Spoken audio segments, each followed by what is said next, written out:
Welcome to the On Your Mind podcast, where we believe mental illness can be temporary and transformative. Stay tuned for innovative, effective tools from experts in the field of mental health. Hosted by Timothy J. Hayes, psychologist. This podcast aims to change the narrative around mental illness. Move from a place of fear to a place of hope and solutions. Here on Your Mind. Jam Alker is a musician, public speaker, and recovery activist. Well, Jam, welcome. Thank you so much for being here today. It is my pleasure. Thank you for having me. Can you tell us a little bit about what got you started on this path and what drives your passion? The thing that got me started on the path was that I was very evidently on my way to an early death by filling a needle with heroin and putting that needle in my arm day after day because I was miserable. I was miserable in my own skin. I didn't know how to deal with life on life's terms and continue to, I didn't know how to live in reality. And so I had to figure out a way to escape reality because I just wasn't happy with who I was or how I interacted with the world. And I knew I had to change. So, 6 years ago, right now, I was in treatment. I was about to be released. Man, it could even be today, 6 years ago, that I did leave treatment after a 35-day stay in detox and then in treatment itself. And, when I got there, I had finally decided that I was going to surrender and try to do things a different way. I knew the way that I had been doing things myself for the decade or two before that wasn't working. As I said, I knew that the next step for me was death. And I didn't want to die. I had a new, beautiful baby daughter that I wanted to be there for, and I didn't know how. I was so depressed. I was so anxious. I had lost the ability to live in reality. And I needed someone else to sit me down and show me how to do that. So I surrendered. I checked myself into treatment. But while I was there, along with the programs that the treatment center started to teach to deal with these underlying mental health issues that manifest for me as addiction, manifest for others in different ways, but for me it was as addiction. My counselor found out that I was a musician. I brought my guitar with me when I went to treatment, and her and I started to think outside of the box. And to her credit, she thought that it might be a good idea for me to do some of my treatment work as songwriting. And that opened up an entirely new world for me. I've said it many times before that in that moment, Nanette, my counselor, and I came to some decisions that truly changed the entire trajectory of my life. I started to then use music as a way to process and heal some of the deep underlying traumas that had led to the mental health issues that had led to my addiction. And as I began to write, I opened myself up to have a creative and spiritual experience of something that was greater than myself. And as I did that, I began to write. And as I began to write, I began to process the underlying traumas. And I began to truly heal some of my deepest wounds. That was the beginning. I then learned that the best way for me to stay in recovery, to stay strong, to keep what I had was to give it away, to be of service to others, to help others. And I knew that the most powerful way that I could do that was through my music. Storytelling is the most powerful form of communication, right? Jesus, the Buddha, are great artists of today and throughout time. The best way to communicate with people is through storytelling, and songwriting is a very compelling form of storytelling. So I decided to use that and my voice that went along with that to try to use music as a way to create a platform where I could reach as many people as possible, but also use the music specifically to try to help show others that you can use music as a way to heal and improve yourself. Powerful. In listening to some of your stories, like the Fulton Avenue underpass, I said stories. It's a song, right? It's a video. Yes. That's what's coming to mind as you're talking about how you're, fixing the wrong fix. Having listened to some of these, I can feel how that would have been healing for you. Yes. Writing them and sharing them. I think we mentioned before we started filming that you did a talk at Google. How did that come about? Well, someone who had begun to follow my story through social media reached out to me, who worked at Google, and she had some family members who had struggled with, a substance use disorder as well, and asked me if I would join her to collaborate on doing a talk at the Google here in Chicago. So we got together, we started working on something, and we went and did it there, and it went very well. And then we were invited to go out and do the talk at the Google headquarters out in, Palo Alto and in Silicon Valley in California. And it just kind of grew from there. It started with, again, the music started to create this platform on social media that has then reached, at this point, hundreds of thousands of people. And one of those people was someone who worked at Google and had been through some things on her own and invited me out to be a part of it. That was just last year, right? That was 2019? It was actually, yes, it was. It was in the spring of 2019, yes. So one of the things in that talk that really resonated with what I try and help people understand, you were talking about the difference between losing something and giving it away. Yes. Can you talk a little bit about that? That was a powerful point. Yeah. So what I say in the talk is I began to talk about who this concept of who I am is, and I talk about the fact that I have these albums that you can download, on Spotify or get anywhere the music is sold across the world.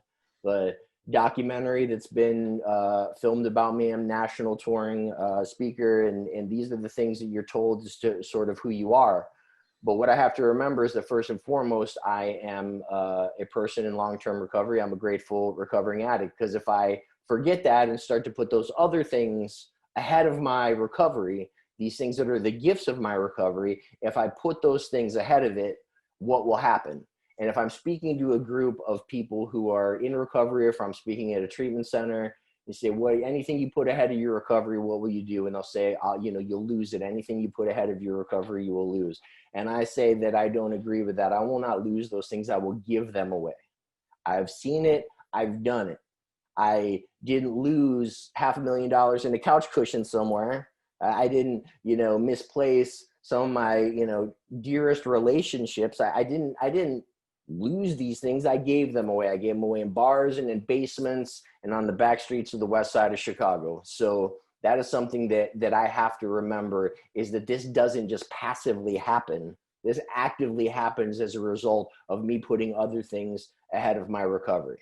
And as you said earlier, I'm not sure if it was in the recorded part of this talk, but your understanding is that it's basically in running away from pain that you do those things that give away all of what is really of value in your life.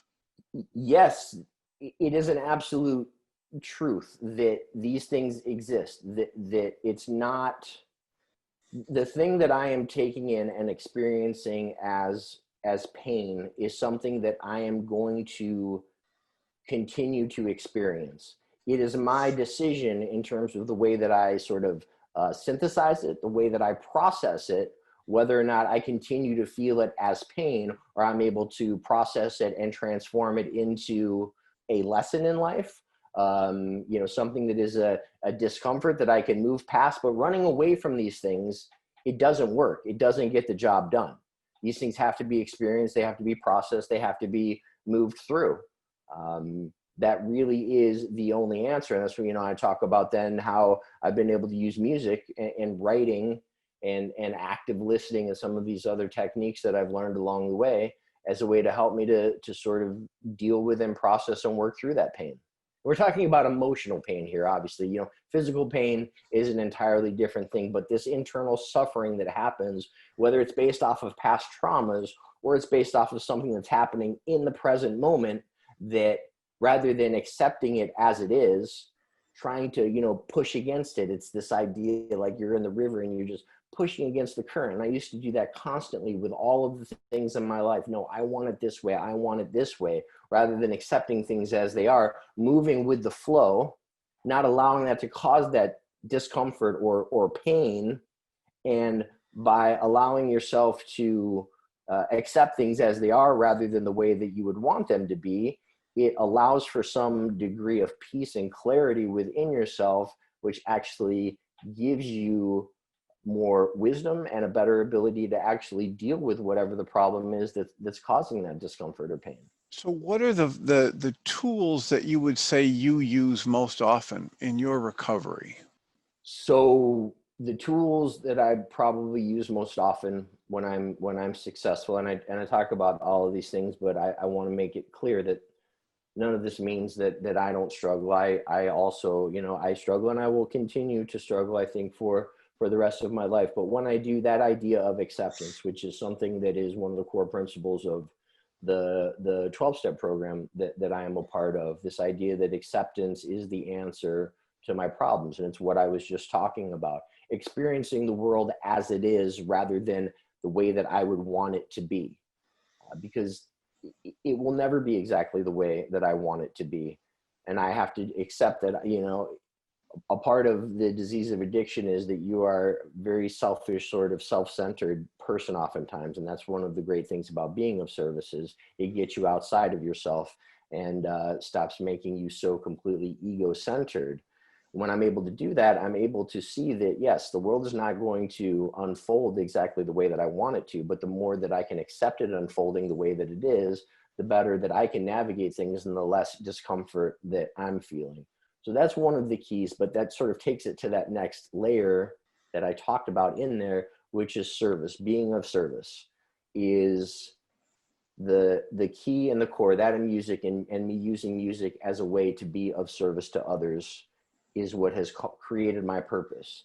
And that is, sort of taking it down to the next level. It really is at the core all about finding your purpose. And finding your purpose, I want to make sure that people understand, who might be listening, that doesn't mean that you have to do something like what I do, touring the country with my band, or with, the speaking events and having the social media following and doing these things. That's not what my purpose is. Yes, I've been blessed with certain gifts that have given me a larger platform than some other people might have, but I want to make sure that it's not misunderstood that that's what my purpose is. My purpose is to be of service to others. And most people struggle to find their purpose and understand what their purpose is in life.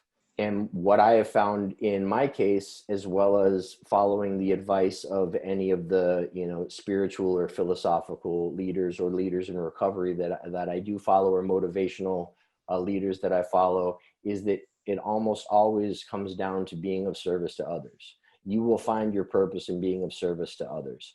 And then the sort of residual benefits of that, mentally, physically, emotionally, the magic that starts to happen in your life is where it's at. It's the thing, I've said it before, that's the thing that keeps the needle out of my arm. The giving, wanting nothing in return, which is a big thing that I talk about in the Google talk, as well as in my documentary that's going to be coming out soon, is that idea of giving of yourself, asking nothing in return, is everything. It is the thing that the joy, the happiness, the equanimity that exists as a result of being of service to others, wanting nothing in return. It is the thing, it creates the happiness and the contentment that, drugs promise can never deliver, that fame promises can never deliver, money promises can never deliver. That is the thing that I searched for my whole life, right? I've played in front of thousands of people. I've toured the world. I've done all those things. That doesn't do it for me. I've made and lost a ton of money. I've had lots and lots of accolades. When I'm focused on those things, all that does is make me want more. That wasn't enough. Give me more. That wasn't enough. Give me more. You will never be satisfied focusing on those things. But that thing that I searched for forever in the outside world, couldn't find the answer to, unhappy, as a result, numbed myself with drugs and alcohol, particularly heroin. I had to find something to fill that initial void. And the thing that fills it every single time is helping others. So when you ask me with this long-winded answer, what is the core? The core truly is being of service. Be of service, and then find your best way through your own talents to go about being of service, and watch what happens in your life. Well, and one of the things that you said there in the beginning of that little beautiful talk was the idea of being selfish. And what I know from all these years of working with people is that one of the primary things that makes anybody really, really selfish is intense pain. Mm. When I'm in pain, it's really hard for me to focus on somebody else. I have to have a certain level of advancement, like you were talking about, following spiritual teachings and reading things for years before I can get to the point where I'm in real serious pain. But if somebody comes by and they're in more pain than I am, I can put mine aside. Most of the time, the pain makes me so selfish that that's how I end up doing things that trample on others or trample myself when I'm running from that pain. And so what are some of the things that you have found that help you with the pain, that help dissipate the pain, aside from just being of service to others, before that, in that beginning of waking up and realizing you're in such pain? I had to stop. I had to surrender. I mean, that was the first step for me, was realizing that after decades of trying to do it my way, the pain wasn't going away. I was numbing myself in a way that was eventually going to kill me, but it wasn't solving any of the problems. I didn't stop using heroin because I hated it. I loved that feeling. The thing is that it doesn't work. That's why I had to stop. It doesn't solve the problem. It doesn't fix the pain. It does temporarily, as particularly opiates, which are physical painkillers, but they're also, emotional painkillers. But it only works for so long, and that underlying pain and the reasons, the causes and the conditions behind the pain remain. So the first step was to surrender and understand the way that I was doing it wasn't working, and then opening myself up and allowing myself to be teachable. Stop doing it the same old way and expecting a different result. I finally truly surrendered 6 years ago right now, and started to listen to those who had what I want. And when I say that, this is one of the cliches you hear in the 12-step program is to, find those who have what you want and do what they do. And when I say the people who have what I wanted, I'm not talking about someone who had a boat or a mansion or a beautiful car or something like that. No, I'm talking about the people who walked around with peace, the people who found happiness in the little things. Like, that's what I needed. And how did they go about doing that? They did it by serving others, by practicing gratitude for what they have rather than longing for the things that they don't have. Yeah, one of my favorite teachers says it this way. He says, people talk about the law of attraction in the movie The Secret and all of this manifesting stuff. He says, I'll give you something to manifest. I'll give you something new to manifest. Why don't you work on manifesting a way to be happy with whatever you have? Yes. And it sounds like one of the ways that you've come to do that is you've used the tool of putting good stuff in. You talked about spiritual teachers and motivational teachers, and it sounds like you've been really active in reading or listening to positive, constructive messages. I have to, yes. And that's, the one of the things that the other people who have what I wanted, also did. And just by doing the work myself, have seen that it does work. And it's also, proven through neuroscience, right? The way that your neuronal pathways sort of start to, efficiently work together are based off of the, habits that you have in place. So if you're habitually thinking negatively, that's the way your brain starts to wire, right? The neurons that fire together, wire together. Yep, exactly. This is the reason why it's suggested that you do 90 meetings in 90 days when you leave treatment and you're in the 12-step program, because it takes that long of a continued practice and habit for, just strictly brain science, right? For things to start going that way. If I don't do those things, I know myself. And I've seen it over the course of the last year with what's happened with, with COVID and the isolation that's happened as a result of that. You know, February I did a national tour, and since, you know, March on, I've been isolated and haven't been able to do any performances of any kind except for a few virtual things. That has weighed on me heavily, and it has put me in that place where I've started to have some of that negative thinking. And so now I have to work extra hard, because those pathways, those neural pathways, they want to reconnect. You know, I had 20, 30 years of the negativity of the unhealthy habits, and it's very easy to fall back into those things. So I have to work extra hard to continue to rewire my brain in a way, as well as you know, continue emotional resiliency. But it's other things as well. It's eating healthy, it's exercise. I have to do all of these things to keep myself from falling back into a place of anxiety, depression, negativity, which I know will then eventually lead back to the pain being too great that my brain will say, we can't do this anymore. I'll head back to the west side of Chicago and I'll be dead in no time. So that was the core of this thing. And so we talk about gratitude. This is something that I'm actually grateful for. And when I speak to other addicts, I say, you know, if you've reached your moment of clarity, which is what I like to call it rather than a bottom, if you are at that point, thank God you are here. You've actually reached the point where you can change your life. I am grateful that my mental health issues became so bad that my addiction took me to the point where I knew I had to change or I was going to die. Because without that, if I had had some of these other issues, but they hadn't been as dire as they were, I might be doomed to a life of just dissatisfaction, but without the consequences being so great that I truly was willing to change my life. So in that sense, I'm very grateful that I had the struggles that I did, because it took me to the point where I had to change. And I always try to make other people understand that if you're in that place where you are just in such a desperate place that you're finally ready to change, that's great. It's time. Now is the time. Excellent. Well, you know, I think about the album Software Scene and the video you have that on YouTube that describes some of the work and the request you made for help making that album, etc. And I'm also seeing, you know, the tattoo on your arm, and wonder if you want to share significance about that image, which is on the album cover. And absolutely. So it's a dragonfly.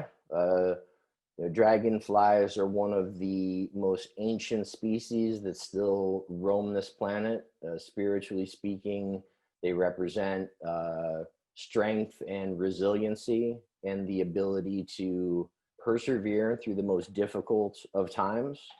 And I thought that was a pretty good symbol for me to use as a reminder of what I had been through, and as a way to help motivate me moving forward. Symbolism is such an important thing, and I thought it was just a great symbol for what I was trying to communicate with that album and at that point in my life. And you mentioned another album that's either in the works or is coming out soon. Yeah, so I after that solo album, I put together a band, which the band was called the Jam Alker Band.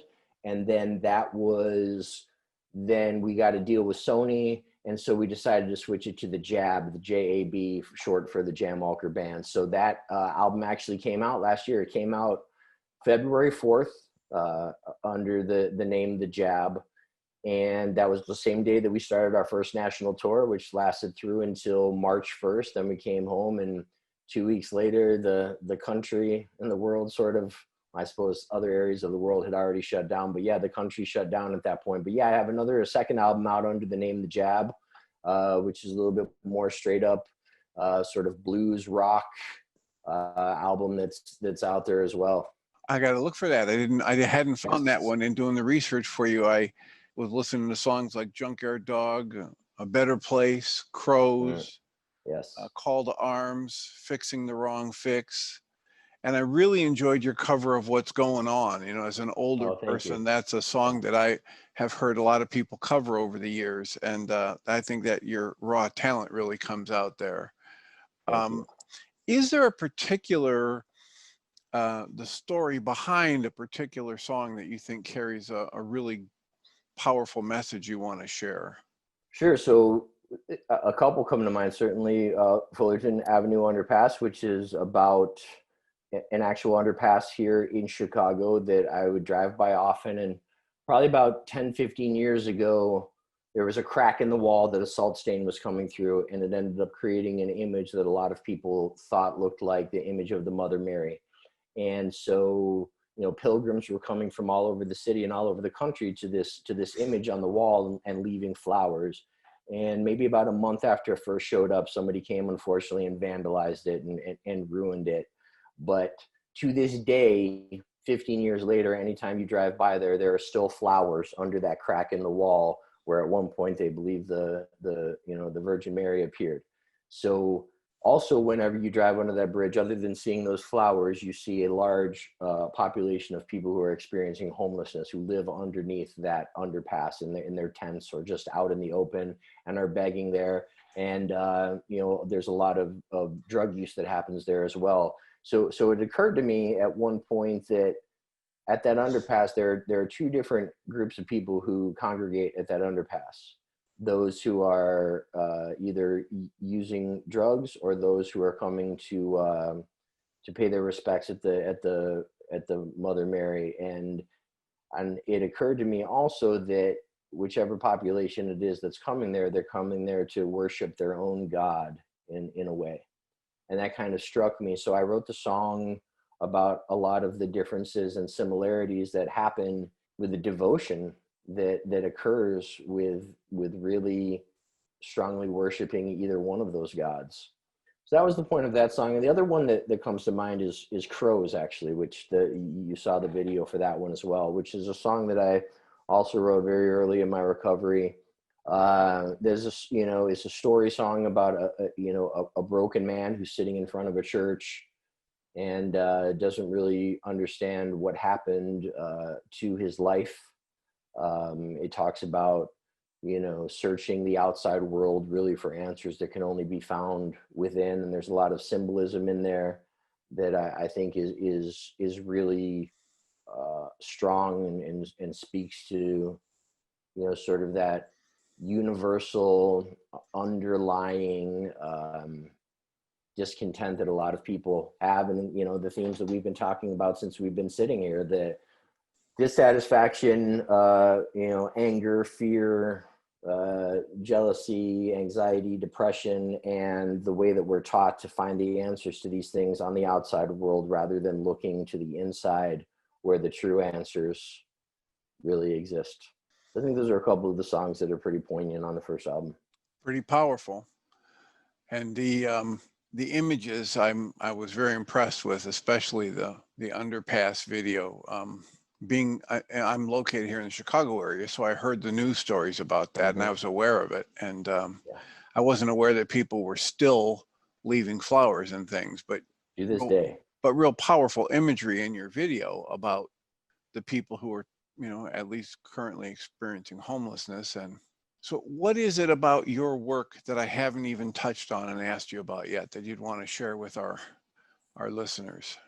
Well, I've referred to this documentary a few times, which is something that I'm pretty excited about, which is the project that is sort of taking up most of my bandwidth right now, which over the course of the last 2 years, there's a filmmaker who followed me around. We did a trip out to the West Coast where some of where I lived as a child, where I sort of can trace a lot of my childhood trauma back to these places that were things that were never properly processed, that I think were great indicators and motivations behind my addiction. But we traveled around and made this other album last year. The filmmaker followed me around for the making of that, as well as a bunch of interviews and shows. And the documentary is finally done.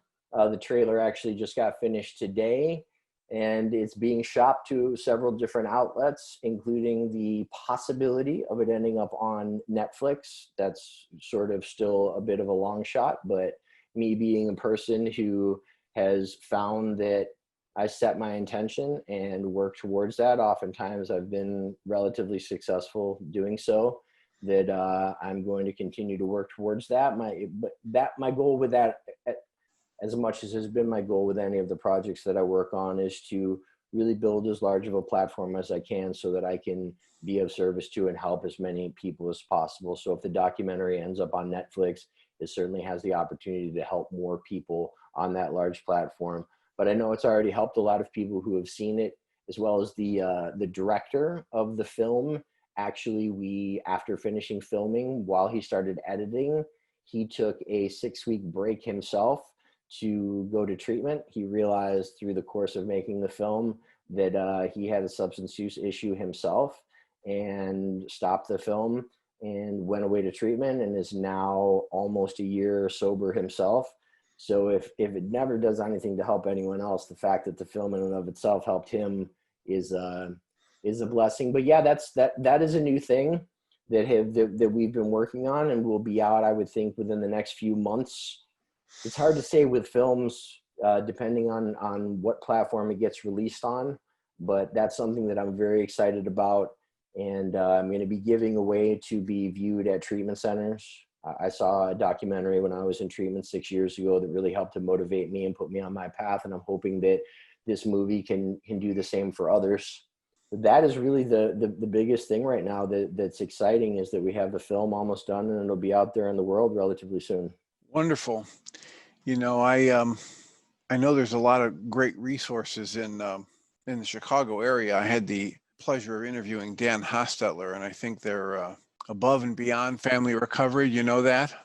Honestly, I've got goosebumps right now. I was going to tell you, if you haven't talked to Dan yet, that Dan and I have a mutual love for each other going on that is insane. So the name of the film that we've just been talking about is called The Middle Way, which is another story. But I actually had him as one of the few people who have watched the film already, and he's going to name one of the rooms at Above and Beyond Recovery The Middle Way after my film. I'm actually going to be going there and speaking next Friday.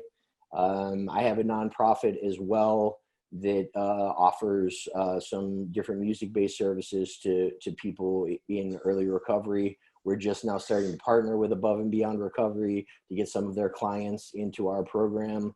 I just did a performance for their virtual gala that just aired last week, helped them raise money since they weren't able to do it live. Above and Beyond Recovery is, to me, honestly, a representation of what God really is. It's unlike anything I've ever seen. I've never been more blown away by a program than I have been with Above and Beyond. The level of care, the level of dignity that they provide to their clients. You walk in there. I've worked for treatment centers that are $30,000 to $50,000 a month to go to these treatment centers. I've been there. I've worked with them. You walk into Above and Beyond Recovery, it's the same, feels the same as if you were walking into a $50,000 a month facility. But the beautiful thing about Above and Beyond is that you don't pay for anything there. And the vast majority of their population are people who are also experiencing homelessness. And I'm just so glad you mentioned that. I wanted to make sure that comes in, that was one of the big things about the interview with Dan, and why I wanted to do it is because the quality of the programs is way up there, and yes, the cost to the participants is zero. Amazing. The dignity, the care that are given to these people who are some of the most, vulnerable people in our population. I've been to other, treatment centers that are either free or close to free, and have seen the level of care and quality, and it's not been great. But Above and Beyond is an entirely different, seen anything like it. It is beautiful. And like I said, whatever that thing is, that is God, is that beautiful, omnipotent positive force. It exists there at Above and Beyond. I can tell you that much. I'm a little distracted. I'm trying to remember. Didn't they have a little weird thing? So if you search for Above and Beyond in Chicago or Family Recovery Center, you can get some stuff, but the actual website, well, I just encourage people to, if you put in your search engine the Above and Beyond Family Recovery Center in Chicago, it'll take you to a whole bunch of links. It might take, you have to click on a few before you get right to their website, but it was just a fabulous thing to be able to interview them and learn about that program. And I have to agree, the quality of the programs, and as the point you were making about the way people are honored and respected. And you can hear it when the participants are talking. Yes, absolutely. Beautiful. Well, I'm honored that you would take the time to share with us. How do people connect with you? I mean, like, one of the things I did was just follow you on YouTube. What else? Sure. What other social media things do you promote? You want people to try and stay connected with you or your message? Absolutely. So one of the best ways to find the links to all the different ways that you can get in touch with me or follow the message is to go to jamalker.com, which is JAMALKER, jamalker.com. Or if you type Jam Alker into Facebook, JAMALKER, you can get to my public figure page there, where a lot of my stuff is sort of disseminated from there. But again, you just go to jamalker.com, you can find the links to all the other sources for any type of media or information your heart so desires. Wonderful. Well, I wish you all the best and good luck. I think you said you're going to be going and doing some work with Dan at the Family Recovery Center this next week. I will be there starting to speak in 1 week and 6 minutes from this exact moment. Wonderful. Well, thanks again for being here, and thanks for doing what you do. It's an honor. It is my pleasure. Thank you for having me. All right. Take care. Thanks. Jam Alker is a musician, public speaker, and recovery activist. When he was in treatment for addiction, he rediscovered the power of music to heal and connect people, culminating in the release of his first solo album, Sophrosine. Since then, he's made it his mission to share the healing powers of music. As a public speaker, he shares his recovery perspective and his music to educate communities, students, recovery organizations, healthcare providers, and corporations about the stigma of addiction and the hope of recovery. In 2019, he was invited to speak at both Google's Palo Alto and Chicago headquarters. He also performs with his band, The Jab, and continues to use music to reach others still struggling. As of November 2020, he is in post-production with director Brian Hathaway for a documentary about his life story entitled The Middle Way. You've been listening to the On Your Mind podcast, offered by Journey's Dream, where we support people through mental health challenges to a place of true and lasting well-being. If you love our show, we invite you to visit onyourmindpodcast.org to join the conversation, access the show notes, and discover our helpful resources. Thank you for listening.